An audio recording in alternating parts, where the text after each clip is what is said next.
السلام علیکم۔ میرا نام ہے اعجاز کلزم۔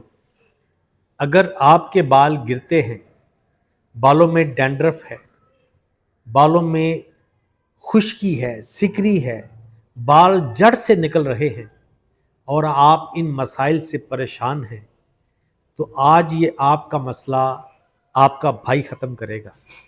نہ آپ کے بالوں میں ڈینڈرف رہے گا، نہ سکری، نہ خشکی، نہ بال گریں گے، نہ بال سفید ہوں گے، بال بہت شائنی ہیلتھی ہو جائیں گے۔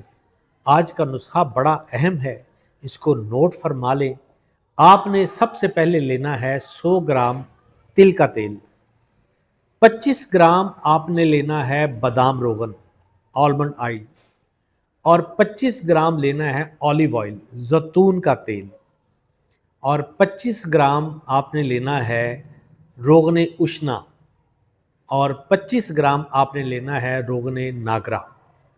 ان سب کو آپ نے اچھی طرح سے مکس کر لینا ہے۔ مکس کرنے کے بعد آپ نے اس کے اندر 10 گرام لینا ہے آملہ، 10 گرام ریٹھا، 10 گرام سکاکائی۔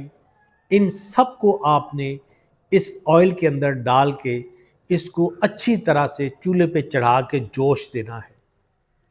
جب اس پہ ایک بوائل آ جائے پھر اس کو آپ نے اتار لینا ہے۔ اس کو ٹھنڈا ہونے پہ اس کو آپ نے چھان کر بوتل میں رکھ سکتے ہیں۔ پھر آپ نے اس کو لگانے کا جو طریقہ ہے کہ رات کو آپ اس کو لگا لیں اور صبح آپ نے اپنے بالوں کو دھو لینا ہے۔ اگر آپ رات بھر نہیں لگا سکتے تو نہانے سے کم 2 گھنٹے پہلے اس کو لازمی آپ نے لگانا ہے۔ اس کے بعد آپ نے اچھے شیمپو یا صابن کے ساتھ اپنے بالوں کو واش کر لینا ہے۔ انشاءاللہ تعالی آپ دیکھیے گا، صرف 3 بار استعمال کرنے سے آپ کے بالوں کا یہ مسئلہ حل ہو جائے گا۔ بال نہیں گریں گے، بالوں میں جو ڈینڈرف ہے، خشکی ہے، سکری ہے، وہ بھی نہیں رہے گی۔ بال آپ کے شائنی، ہیلتھی اور چمکدار، اور آپ اپنے بالوں پہ آپ کو خود پیار آئے گا کہ اتنے پیارے بال، آج سے پہلے یہ نسخہ ہمیں کیوں نہیں پتا تھا۔